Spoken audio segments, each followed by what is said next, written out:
This channel does not promote any violent, harmful, or illegal activities. All content provided by this channel is meant for an educational purpose only. Sanjay Roy যে দোষী নয় এ কথা আমরা বলছি না। যা বায়োলজিক্যাল এভিডেন্স আছে, যে জায়গাগুলো আছে, সেই জায়গা থেকে সঞ্জয় রায়কে আজকে মাননীয় বিচারপতি কনভিক্টেড করেছেন বিএনএস এর 63, 66 এবং 105-এ। তাহলে সঞ্জয় রায়ের এগেনস্টে যে ভার্ডিক্ট দেবে মাননীয় কোর্ট, সেই কোর্ট থেকে সেই কোর্টে সে কীভাবে এই ক্রাইম অকার করেছে তার পূর্ণাঙ্গ বিবরণ থাকবে। তাহলে সেই দিকে আমাদের নজর থাকবে। এবং পাশাপাশি আমরা যে কথাটা বলতে চাইছি যে এই ঘটনায় সঞ্জয় রায় ছাড়াও আরও নানান ব্যক্তি জড়িত, তারা কোথায়, সেই জায়গাটাকে যতক্ষণ না সামনে আসছে, যে এই যে বলা হচ্ছে যে সিএসএফএল এর রিপোর্টে মাল্টিপল ডিএনএর প্রেজেন্স আছে, তাহলে মাল্টিপল ব্যক্তি তো এই ঘটনায় জড়িত। অ্যানাল সোয়াব, ভালভাল মপ এবং নিপিল সোয়াবের মতন সোয়াবে যেখানে একাধিক মাল্টিপল ডিএনএর অস্তিত্ব আছে, তাহলে সেই তাদের ক্ষেত্রে তারা যদি ক্রিমিনাল হয়, তাহলে তারা তো এখনও প্রকাশ্য দিবালোকে ঘরে বেড়াচ্ছে। তাহলে দেশের সর্বোচ্চ তদন্তকারী সংস্থা, দেশের সর্বোচ্চ কোর্ট, তাহলে যে তদন্ত করছে সেই তদন্তে যদি 5 মাস অতিবাহিত হওয়ার পরেও আজকে এই অবস্থা হয় বিচারের, তাহলে কেমন বিচার?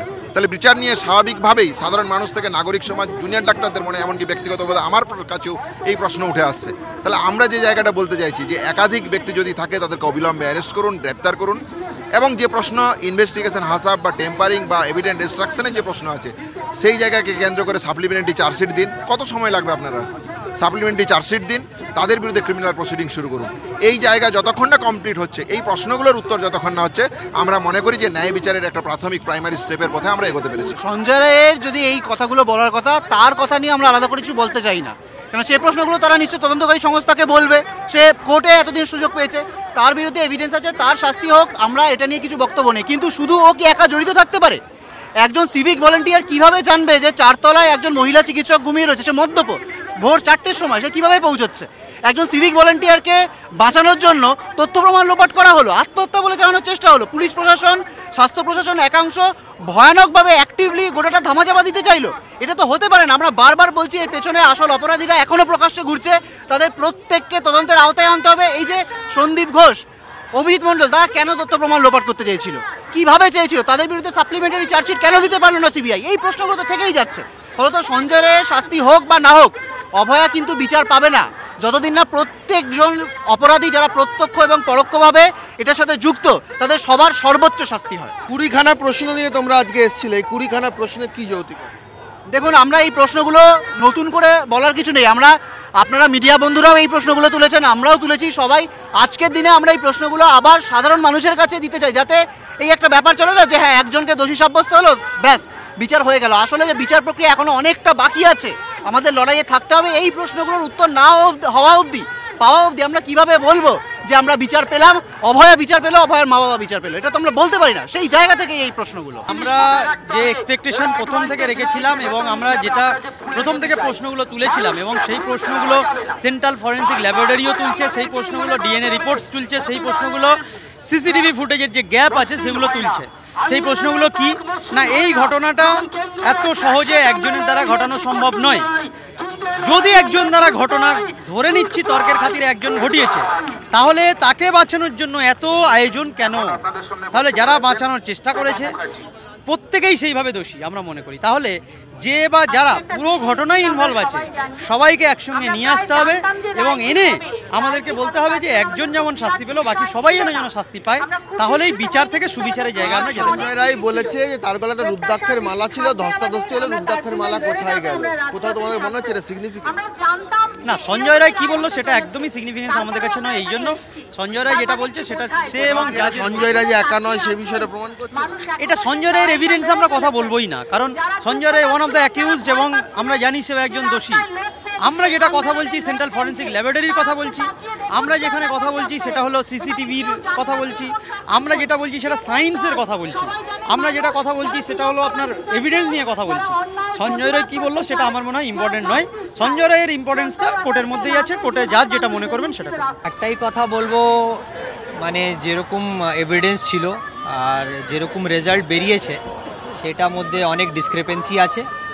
আর আমি কি সাধারণ মানুষে জানে যে সত্যিটা কি, আর আমরা হতাশ আছি এই মুহূর্তে, কিন্তু আমরা আবার রিকালেক্ট করব আর যা যা পসিবল ওয়ে আছে সত্যি এরকম জাস্টিস পাওয়ার যা যা পসিবল ওয়ে আছে ওটা আমরা এক্সপ্লোর করে এগোবো। সঞ্জয় রায় আজ বলছে তার গলার রুদ্রাক্ষ মালা ধস্তাধস্তিতে ছিঁড়ে গেলে ওখানেই পড়ে থাকবে, রুদ্রাক্ষের মালা কোথায় গেল, মানে কোথাও সঞ্জয় রায় এটা বলতে চাইছে যে সে এই কাজ করেনি। সেটা তো মানে কোর্টের কাজ ভালো করে এই সব অ্যাসপেক্টকে এক্সপ্লোর করা, তারপর একটা জাজমেন্ট দেওয়া। তো আমরা সবাই জানি যে সত্যি কি, কিন্তু জাস্টিস মানে এত ভেগ হয়ে যাচ্ছে, এটা সবাই দেখতে পাচ্ছে যে এত মানে চোখের সামনে এরকম যদি কারো হয় তাহলে মানে লোকজনের ফেথ কোথায় থাকবে, লোকজনের মানে রেসপেক্ট কোথায় থাকবে জাস্টিস সিস্টেম আর ন্যায় প্রক্রিয়ার উপর, এটা মানে একটা কোয়েশ্চেনেবল জিনিস। বিচার ব্যবস্থার প্রতি আস্থা রেখেই আমরা এগিয়েছিলাম পুরো আন্দোলনটাতে। একটা কোথাও তো আমাদের আস্থা রাখতে হয়, আমাদের তো আর হাতে আমরা সবকিছু নেই, আন্দোলন করেও কত দূর এগোতে পারবো যদি না সর্বোচ্চ আদালত বা তাদের উপর আস্থা রাখি, সেই ভেবেই এগিয়েছিলাম। এখন সত্যি মানে কথা বলার মতো অবস্থা নেই, এই কোয়েশ্চেনগুলো আছে, খালি কোয়েশ্চেনগুলোর উত্তর তো পেলাম না, এগুলো সবার কাছে হাতে হাতে নিয়ে বেড়াচ্ছি যে কেউ যদি উত্তরগুলো দিতে পারে, কারণ আমরা বুঝতে পারছি না কার থেকে আছে। কি বার্তা দিতে চাইছে জামায়াত একটাই যে এটা কি মানে যেটা হচ্ছে সেটা কি আদৌ ঠিক হচ্ছে, বা আমরা বলছি না একবারও সঞ্জয় রায় দোষী কি দোষী না, নিশ্চয়ই তিনি দোষী বলেই তাকে বিচারক আজকে শাস্তি দিচ্ছেন, কিন্তু শুধু সঞ্জয় রায়ের পক্ষে কি এই কাজটা করা সম্ভব ছিল? তা তো বলে মনে হয় না আমাদের যে শুধু সঞ্জয় রায়ের পক্ষে এতটা গুরুতর একটা ক্রাইম করা সম্ভব ছিল। তো যেই এতগুলো আমাদের কোয়েশ্চেন থেকে যাচ্ছে বাকি, এত ডিএনএ স্যাম্পলসের কথা আমরা শুনেছি, এই আরজি করের যে হিডেন গোপন তথ্যগুলো এখন আস্তে আস্তে কিছু কিছু বেরোচ্ছে, আমাদের ওটি রুম লক ছিল সেটা নিয়ে কোনো কমেন্ট নেই, ডিএনএ রিপোর্টের ব্যাপারটা, সিএফএসএল এর রিপোর্টের ব্যাপারগুলো তোমরা বার করেছো, সেই সব জায়গাগুলো তো সব এখনো কিরকম অন্ধকার থেকে রয়ে গেল। এই কোয়েশ্চেন্সগুলো আমরা জানি না কাকে করবো, আমরা ওই জন্যই সবার কাছে বিলাচ্ছি, কারণ কেউ যদি উত্তর দিতে পারে এটুকুই। বিচার ব্যবস্থার প্রতি ভরসা রাখা দিনকে দিন খুব কষ্টকর হয়ে আসছে। আজ অভয়ার ন্যায় বিচারকে কেন্দ্র করে 5.5 মাস 162 দিন কাছাকাছি অতিবাহিত হতে গেল, অথচ দেখা গেল যে সাপ্লিমেন্টারি চার্জশিট দেওয়া হচ্ছে না, ইনভেস্টিগেশন এভিডেন্স টেম্পারের যারা অভিযুক্ত তারা জামিনে মুক্ত হচ্ছে, এই ঘটনা থেকে বাইরে বেরিয়ে চলে আসছে। দেশের সর্বোচ্চ কোর্ট সুপ্রিম কোর্ট যখন আমরা কর্মবিরতি করছিলাম তখন তার যে এফেক্টিভনেস ছিল, যে এফেক্টিভিটির সাথে সে এই ঘটনাকে মনিটর করছিল, আজ সেই মনিটর কোথায়? নির্যাতিতার বাবা মা, নিহত চিকিৎসকের বাবা মা যখন রাস্তায় রাস্তায় কোর্টের দরজায় দরজায় ঘুরে বেড়াচ্ছে, তখন কোর্টের মানবিক দৃষ্টিভঙ্গি কোথায়? তাহলে সেই জায়গা থেকে জুনিয়র ডাক্তারদের মনে যে প্রশ্ন আছে, সেই প্রশ্ন তালিকা নিয়ে জুনিয়র ডাক্তাররা আজকে রাস্তায় রাস্তায় ঘুরে বেড়াচ্ছে। তাহলে এই তো বিচার চাওয়ার প্রশ্ন। তাহলে বিচারের ব্যবস্থার প্রতি যদি মানুষকে আস্থা রাখতে হয়, তাহলে যে আস্থা থাকার প্রয়োজন ছিল যেন সেই আস্থার জায়গাটা ধীরে ধীরে কমে আসছে। তাহলে যদি কমে আসতেই হয়, তারা যদি এই জায়গা থেকে সাধারণ মানুষকে হতাশই করতে চান, তাহলে স্বাভাবিকভাবেই প্রতিবাদ করা ছাড়া, বিক্ষোভ করা ছাড়া আমাদের কাছে অন্য কোনো জায়গা নেই। তাহলে সেই পথে জুনিয়র ডাক্তার, নাগরিক সমাজ হাঁটবে।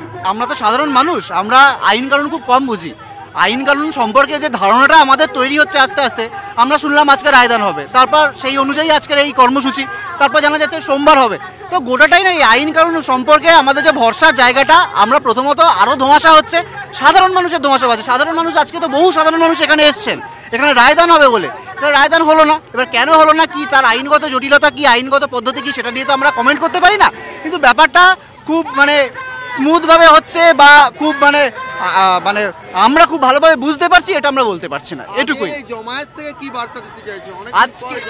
আজকে জমায়েত থেকে একটাই বার্তা, যে কোনো একজনকে কোনো একটা ভাবে শাস্তি দিয়ে যদি প্রশাসক মনে করে থাকে, সেটা যে প্রশাসনই হোক, সেটা বিচারকরা হতে পারে, রাজ্য প্রশাসন হতে পারে, সিবিআই হতে পারে, যদি ভাবেন যে বিচার আমরা দিয়ে দিলাম এবং অনেক আন্দোলন করেছো আর লড়াই কোনো মানে নেই, তাহলে তারা ভুল ভাবছেন।